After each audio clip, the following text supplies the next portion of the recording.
下一次咧就係追緊嘅時候，就問啦，係喎，點解我咁咧？然後再下一次咧就一想追嘅時候覺察。咁所以咧，其實呢個下一次其實唔係一次，係一段時間之後就開始講。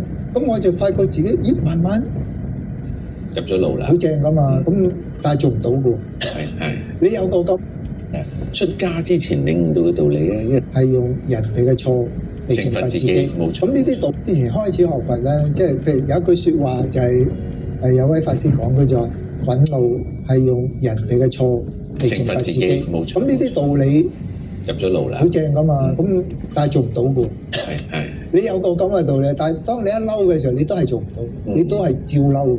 咁但係咧，後來我就發覺，尤其是我分享過好多次，即係話講我以前揸車嗰啲掹陣嘢啦，我一揸車就好掹噶啦。如果唔打燈咳埋嚟咧，我追幾條街嘅，即係有響長開啊、篤屁股啊、闖大燈啊，總之做晒嗰啲戇居嘢。即係你要佢知道佢錯嚇。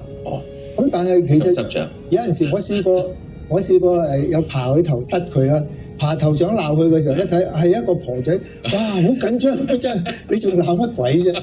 咁所以你真係好無謂，我又覺得。咁尤其是如果對方又嬲，咁啊可能真係分分鐘落車打交，咁你就冇。Halo. Halo. Ya. Sekejap ada belakang you.